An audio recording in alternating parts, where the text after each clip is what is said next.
Когато нямат пари, това означава тролей, айрян, майка ти и така нататък. И тук, моля ви се, смейте се много на вицовете на Емо. Добре, да не съм един от най-добрите разказвачи. Добре беше, този път си се получи според мен. Дами и господа, този леко просташки анекдот... Ще се опитам следващия път да съм по-добър. Ни отвежда направо към следващата категория, а тя е среден клас автомобили.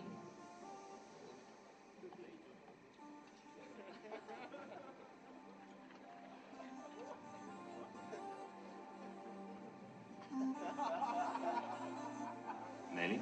Ще кажеш ли нещо? Искаш ли? Да. Какво ще ми кажеш? Ще трябва да си запушиш ушенцата. Знаеш ли какво е, Емо? Добре, ще слушам. Автомобилът, според мен, често, и не само според мен, според повечето жени, сигурна съм, често се приема от мъжа като продължение на пениса. Не си ли съгласен? Добре, да аз ще си замълча с моя Икарус. По-добре, моля те, дай да не ставаме за смях. Колеги, нека да... ще видиш, после ще ти кажа. Така ли? Давай да караме нататък. Добре, нека да продължим тогава с номинираните в среден клас автомобили. Категория среден клас. Dodge Caliber, Ford Kuga, Subaru Impreza.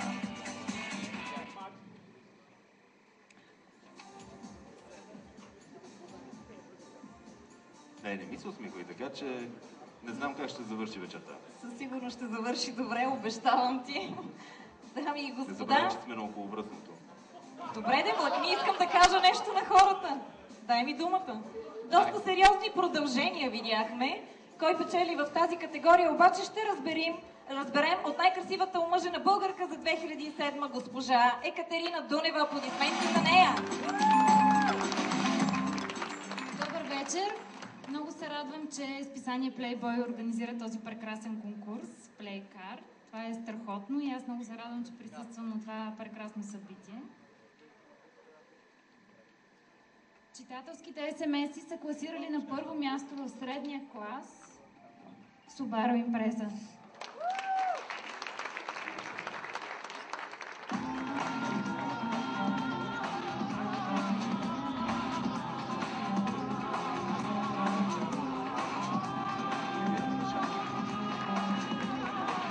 Noua Subaru Impreza prin Subaru Motors Trading.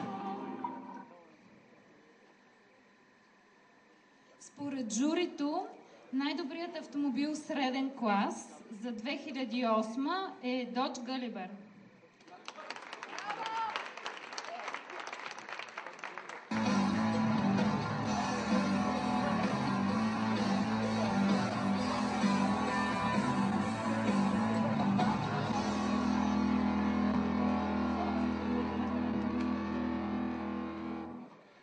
Аз забелязвам, че Нели много се забавлява тази вечер. Дано и аз малко се забавлявам с моите смешни вицове. Ще се въздържа от коментар. Ти цяла вечер не искаш да коментираш това, което говоря. Добре, честито на средната класа и каздова Марината към следващата категория. Дами и господа, семейната кола е цяла институция. Твоя дом на колела, в който са и жената, и децата, и тъщата. Може ли някои неща да ги... Не, и гардероба, и хладилника. Да, цял списък направи. Семейната кола е мястото, където децата ту повръщат, ту плачат, ту се бият, ту искат да спреят, за да пишкат, ту пак се бият, повръщайки, пак плащайки, пак крещейки. И въобще едно безкрайно забавление настава в семейната кола. Да. Според мен, ти какво правиш в случая? В семейната кола ли? Да. Ще ти кажа малко по-късно. Не му е тук мястото и времето. Сега вече стана неинтересно. Семейната кола, според мен, ако беше жена, щеше да е една прекрасна домакиня, която прави чудесни палачинки, много често целува мъжа си и води всички в зоопарка. Да гледат жирафите. Няма значение. Време е да видим номинациите. Playcars 2008. Категория семейна кола. Dodge Journey, Opel Astra, Seat Altea XL, Subaru Outback Diesel, Volvo XC60. И така, аз само едно нещо ни харесвам на колата. Това е навигаторката. Ама Слава на Богу, семейната, нали? Да, на семейната. За нея говорим. Да. Но слава Богу, че ти си шофьорка поне. Защото ако е навигаторка, всъщност навигаторката, която стои винаги от дясно, намали, моля ти се, отвори прозореца, затвори прозореца, внимавай в ляво, в дясно. Заболи главата. По-добре сам да си караш колата. Стига, бе. Стига. Сериозно ли това искаш? Да, ти затова сама си караш колата. Не знам дали е така. Айде сега, стига си ме чоплил тая вечер пред хората, както се казва. Защо да те чопля? Защото се заяждаш. Не се заяждам.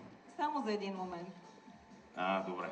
Добре. И така, наградите ще връчи Иван Тенчев, българският глас на Формула 1.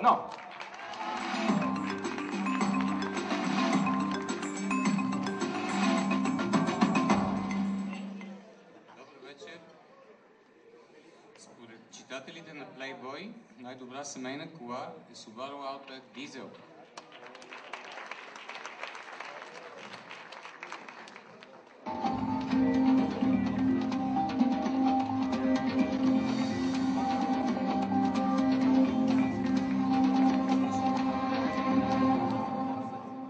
Бих желал да благодаря на читателите на Playboy за тази втора награда тази вечер. Благодаря ви. Журито класира на първо място сред семейните автомобили Opel Astra.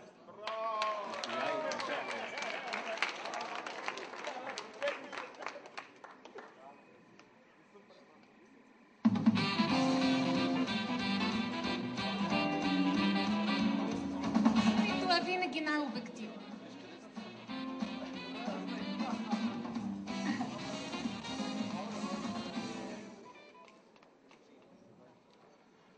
И така, наградите тази вечер Playcars 2008 са в разгара си.